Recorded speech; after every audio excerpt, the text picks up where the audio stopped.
Viewer discretion is advised, as this story has been presented without any alterations to preserve its original context.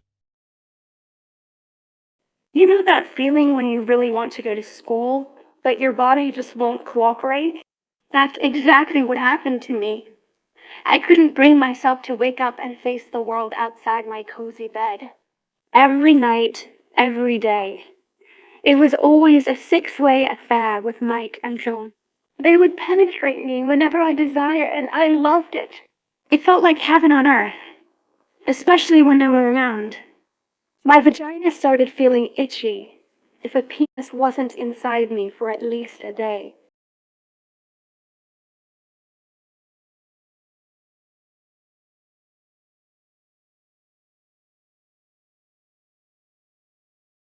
My name is Emily, not my real name, of course. And this is going to be my long, detailed, real-life story about how I became addicted to sex, especially with my boyfriend's best friend. It might sound weird, but I think it's worth sharing because the lessons I learned from this experience are invaluable.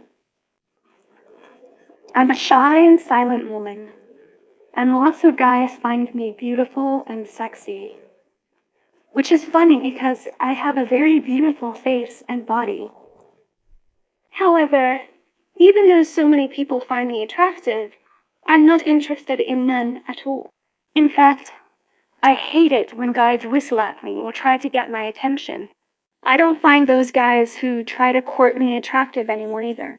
I used to think that maybe I just wasn't attracted to men because I hated the way they tried so hard for my attention. To me, they seemed desperate and annoying, like there was something wrong with them. Or maybe it was all my fault. I mean, I'm a silent type of person, which is why writing became my passion. All this happened when I was in high school at the age of 16. Our teacher decided to arrange our seats in alternating male and female order to prevent cheating and noisy behavior during exams. They believed that sitting with friends would lead to all sorts of trouble. My classmate, Mike, not his real name, ended up sitting next to me on the left side, since we were at the back corner of the room. There was no one else beside me except the wall, which made it even weirder. This guy, Mike, never initiated a conversation with me from day one. I found it strange because I was used to men always trying to get my attention, but he was different. It made me wonder if he didn't find me attractive or something.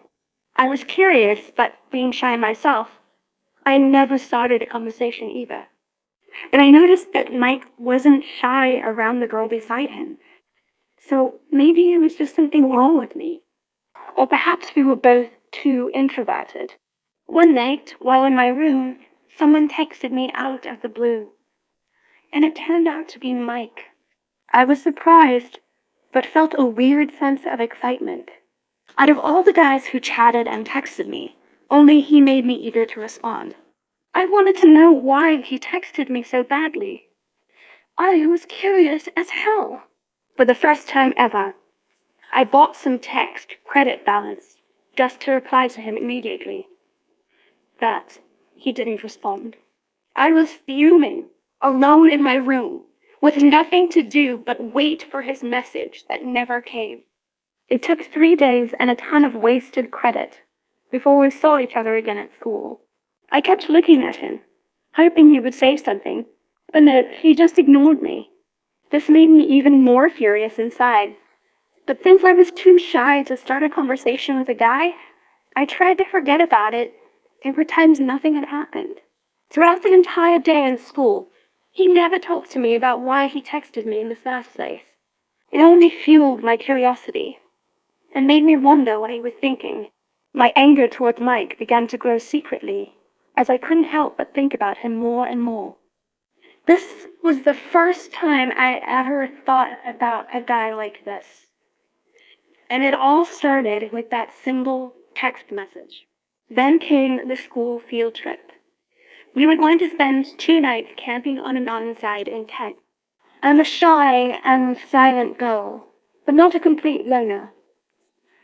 I have friends at school too, just not as close, since our seating arrangements kept us apart.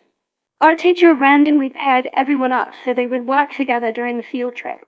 Mike was partnered with my friend Maria, not her real name, which was kind of weird in a way.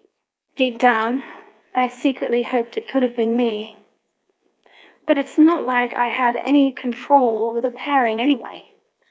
Anyway, I ended up being paired with another girl, which was fine by me, since I wasn't interested in anyone else except Mike. Cut to the actual camping trip. After the field trip, our final destination was the campsite. It was already afternoon when we started setting up our tents. Our teacher said that groups of at least 2 people should find each other, so they could form teams of 4 once we got there. My best friend Maria and Mike formed one group, which meant we were all together in a team of 4. We began building our tents near each other, like neighbors in the campsite. Me and my best friend joked around that Mike would get pregnant because there were 2 tents and someone had to share a tent with him alone. Since there were 2 tents and one person had to sleep with Mike, we decided it should be Maria. That way I could stay away from any awkward situations and still have some fun during the trip. We all worked together, setting up our tents and making sure everyone was comfortable before nightfall. Later that night, I had this desperate urge to poop. It was pitch black outside, and I was terrified of going alone. So I woke up Maria, but she was scared too. We ended up asking Mike for help, since I was way too shy to ask him myself. And let's be real, I wasn't comfortable with any guy following me, especially when nature calls, but my body just couldn't wait any longer. So there we were, Mariah and I pulling Mike along, grabbing a flashlight and venturing deep into the darkness. It was such a bizarre mix of emotions. Shyness, fear, and that intense urge to poop all hitting me at once. As I was about to pull down my panties, Mike turned off the flashlight because he wanted to respect my privacy. But it was so dark. Out of sheer panic, I begged him to turn it back on. Out of respect, he did, but pointed it away from me. This made me even more scared since I couldn't see anything. And Mike wasn't looking at me either. My heart was pounding, and my hands were shaking as I kept staring at my back, terrified of whatever might be lurking in the shadows. I started sweating profusely, and finally, with no other choice, I asked Mike to please look at me. Mike. Now imagine the rush of emotions that went through me when he did. Embarrassment, fear, relief, all mixed up into one big confusing mess. It was so intense. I'm sorry, he said. I was able to see your ass. I have no choice, Mike. I'm so scared, I replied, my voice trembling with a mixture of emotions. Finally, I finished pooping, but there were no tissues around. I felt utterly helpless and terrified, knowing that Mike must be thinking the same thing about me. So, desperate to get out of this nightmare situation, I used my underwear to wipe myself off. It was disgusting, embarrassing, and definitely not enough. Luckily, there was a small river nearby where I could wash up properly. And guess what? That meant more time with Mike in the dark. I don't know how many apologies I owe you, but please follow me, I pleaded with him. I need to wash my ass. Let's go to the river. With that, we walked together towards the river, both of us trying to forget the horrifying ordeal we had just experienced. The night air was thick with tension and unspoken emotions as we navigated our way through the darkness. And I couldn't help but wonder, if this strange encounter would have any lasting impact on the dynamics between us. But since I was still reeking of the aftermath, I didn't want to get anywhere near Mike. "I will go first," I said, trying to put as much distance between us as possible. "And please follow me." I led the way through the darkness, feeling vulnerable and exposed without my underwear. In my mind, Mike had already seen everything. So what was the point of hiding anymore? Still, I tried to shield my rear end from his view, using both hands to push aside bushes and branches as we walked. It felt humiliating, but at this point I had no choice. We finally reached the river, and I started washing myself, trying my best to scrub away any lingering traces of what just happened. Mike remained awkwardly silent, pointing the flashlight in my direction, but keeping a safe distance. He probably couldn't stand the smell either. I splashed around for about 20 minutes, making sure every last bit was clean and fresh. When I got out of the water, feeling lighter than air, my pants were left on a rock, away from me, to avoid contamination. So when I climbed back up, Mike had an unobstructed view of my pussy. It was weird, but at this point, there was nothing left to hide. We were alone in the dark, surrounded by silence. Somehow, I felt a strange sense of trust towards Mike, as if he'd become a confidant after witnessing every humiliating detail of my ordeal. I put on my shorts, walked over to him, and held his hand like we were close friends. It was an absurd act, considering our circumstances, but it felt right in that moment. I pulled my hand away, realizing the absurdity of it all. But curiosity had taken hold, and I couldn't help myself from asking, "Did you see anything?" He pointed the flashlight at his pants, and I saw it budging. Without him saying anything, I could sense right away that he was aroused. It was such a weird feeling. But then he looked at me and said, "Your body looks perfect." A flutter went through me. It was the first time a man had ever complimented me like that. While we were walking back, I asked Mike if we could stop for a while and turn off the flashlight. Out of curiosity, in total darkness, I reached out and touched his penis through his pants. It felt so safe with him at that moment. It was my very first time touching a man's private parts, and I didn't even feel shy about it. I started massaging it, relishing the sensation of its erection in the darkness. Then, jokingly, I asked, "Why is it so erected?" My heart skipped a beat as I removed my hand. But he didn't respond, so I thought maybe he didn't like what we were doing. "So," I said, "let's go." He surprised me by asking, "Why did you touch my penis?" Before I could answer, Mike leaned in and kissed me passionately. It was the first time a guy had ever kissed me. In total darkness, no less. The feeling of his lips on mine sent shivers down my spine. This must be what kissing felt like. We continued kissing until he started to kiss my nipples and suck on them. It was so pleasurable. Another new experience for me. I grabbed his penis outside his pants while he sucked on my nipple. It just felt right in the moment. As Mike put his hand inside my underwear and touched my vagina, a wave of discomfort washed over me. I told him to stop. "We can't continue this," I said, feeling vulnerable, but empowered at the same time. "I'm a virgin, and we cannot have sex." He understood, apologizing for pushing too far. He stopped sucking on my nipple, respecting my boundaries. There was an intense feeling inside of me that wanted to continue where we left off. But I was too scared to lose my virginity just yet. So Mike suggested, "Let's go. Maybe Maria is looking and worried for us already."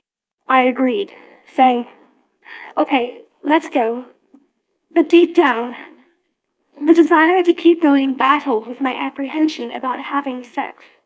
As Mike opened the flashlight again to guide us back, I realized my breasts were still exposed, and my pants were around my knees. He could clearly see my naked body, so he closed the flashlight once more, turning to me and saying, "Sorry, but you look so perfect." "I'm not just very beautiful," he continued, his voice softer than usual, as he spoke at length about my appearance for the first time. "My body, my vagina shape looks perfect. My breast shape. Everything looks perfect to me." His detailed praise made me feel like I wanted to continue what we were doing even more. One particular sentence from Mike stuck with me until this day. "I really want to suck your whole body right now, but we can't just do it here in the grass." It was a bizarrely enticing image. He was sucking every inch of my body. Instead of being repulsed, I found myself strangely drawn to the idea, without saying anything, as if driven by some unknown force. I grabbed Mike's penis and started sucking it for the first time ever. He responded in kind, kissing and sucking any part of me he could find in the darkness. We were consumed by sensation, unable to see but feeling every inch of pleasure we exchanged. It was the perfect first experience, one that exceeded all my expectations.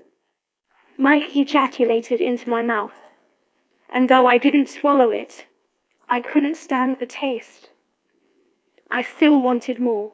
He had finished, leaving me soaking wet, and while he urged us to go back, I felt an immense reluctance to leave. In my mind, I never realized how exciting this feeling could be. It left me wanting more, craving that connection with Mike again. After that unforgettable night, I felt so close to him, like I could trust him with anything. He held my hand, as if he were my boyfriend, when we made our way back to the tent. And before we reached it, he asked, "Can we become official? Can we be girlfriend and boyfriend?" Without hesitation, I said yes. And from that moment on, we secretly became a couple. Maria and all our other classmates remained oblivious to our relationship, which presented its own set of challenges, especially since Mike was supposed to sleep with her that night. As his girlfriend, it made me jealous, knowing they would be so close together while I wasn't there. When we finally arrived back at the campsite, both girls were worried sick, even joking about whether or not we had already been intimate. Mike and I denied everything, laughing along as if nothing was amiss. But I had no idea that we were already in a relationship. The secrecy added another layer of excitement to our romance, making it all the more thrilling and exhilarating. You know what? That was the time where I started to realize how difficult it was to pretend we were just friends, when in reality, Mike was my boyfriend. Since we had been gone for so long, Mariah was incredibly curious about what happened between us. She genuinely thought something went down and kept trying to get me to admit it. She would constantly tease me by saying things like, "If I was you, I would have kissed Mike and made love with him in the dark." It scared me even more knowing that they were going to sleep together that night. To lighten the mood, I joked back, "So you're going to do that to him tonight because you're going to sleep with him?" She then replied excitedly, "Do you think Mike will have sex with me if I pretend that I touched his penis accidentally?" I said, "I don't know," while internally pretending like he wouldn't, considering how respectful he had been when we were alone together. As the night deepened, I told Maria to keep me updated on what happened between them. Good luck, Maria. In my mind, it would probably be okay. and even a good opportunity to test Mike's loyalty. When we got back to our tent, I couldn't sleep. Nervousness gnawed at me, as I could hear that Maria and Mike were still talking in hushed tones, meaning they were still awake despite it being almost 2 p.m. My mind raced with anticipation of what she would tell me about their encounter. The next day arrived, and Maria was unable to share the details because our teacher had kept us busy with various activities all morning. The exhaustion from lack of sleep weighed heavily on me, but I couldn't help but feel a mix of relief and curiosity. Now that we were down to the last day of camping, I had another chance to talk to Maria privately. She grabbed my arm and led me away from Mike so they wouldn't hear us. Maria said she had executed her plan of pretending to accidentally touch Mike's penis, but he wasn't interested that night. This was good news, in my opinion, but I also thought it might be because he had already taken care of business with me earlier. She added that she planned to flirt with him again that night and see where things went. So there I was, once more, unable to sleep due to jealousy and nervousness about the possibility of Mike doing it with Mariah. Later, when we were back at school, she filled in the details. It had been a success. They had shared a passionate kiss that night. I felt a wave of anger and betrayal wash over me. But then Maria added that after their intense kiss, Mike refused to have sex with her. She didn't know why, but he said it couldn't happen. Weird, right? In my mind, at least Mike was trying his best to ignore her advances, even though she persisted because she didn't know about us. I thought I could cut him some slack unless they actually had sex. Then I might have no choice but to break up with him. But the fact that they kissed still stung and made me jealous. Although there wasn't much I could do since we were keeping our relationship a secret. I asked her what happened next, and she said nothing. It became an awkward night for both of them, and they didn't talk after their passionate kiss. She concluded by saying she might as well move on and accept that Mike isn't interested in her at all. I agreed with her assessment, adding that he may just not be into her yet. Maria seemed relieved to hear me say that, and our conversation ended there. I'm still a virgin, and Mike has always respected me by never forcing himself on me. Even though I really want to give my virginity to him already. Our classmates don't know that we're in a relationship, and Mike and I decided to keep it a secret because we wanted to avoid any unnecessary drama or attention. It was just easier this way. Plus, since our families were both traditional, it wouldn't have been well received if they found out about us being together before marriage. Sometimes at school, when everyone is busy and no one is around, Mike will sneakily put his hand inside my clothes and massage me until I orgasm. It's an exciting experience every time. I always feel like giving my virginity to him. But I remind myself that I want to finish my studies first, before diving into a sexual relationship. Since Mike isn't the pushy type, it hasn't become an issue between us. We just keep our relationship under wraps and cherish these secret moments together. But keeping our relationship a secret doesn't mean we can hide it forever. Our classmates started noticing our sudden closeness, and they began to doubt if we were more than just friends. It was inevitable that people would start talking, but we didn't let it bother us too much. This is when I met John, Mike's best friend. They weren't in the same class, so we never crossed paths before.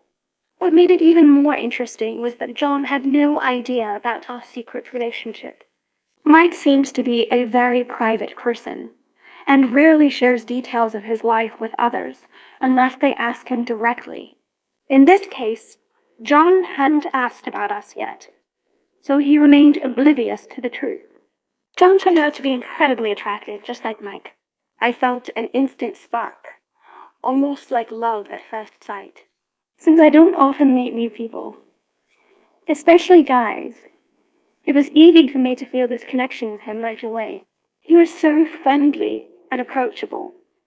When we were left alone, while Mike went to buy something, he asked if he could court me. To my surprise, I didn't expect John to be interested in me, even though a part of me wished he would have been. I told him that I was Mike's girlfriend, which caused him to back off respectfully and say he never knew, because if he had, he wouldn't have been attracted to me in the first place. Hearing those words made my heart race. He was attracted to me as well. It felt incredible knowing that someone else found me attractive besides Mike. The fact that we couldn't be together due to my existing relationship with Mike didn't diminish the excitement of this newfound realization. I told John it was okay since he didn't know, assuring him that his attraction wasn't intentional or cheating on my part. Mike arrived soon after, but we didn't have a chance to tell him about the situation before he joined us. However, the fact that John liked me remained a little secret between us. I told Mike that I had already informed John about our relationship, and he seemed genuinely surprised by it. With a touch of shyness, he smiled and said nothing more. John chimed in by complimenting Mike on having such a beautiful girlfriend, which made both of them laugh.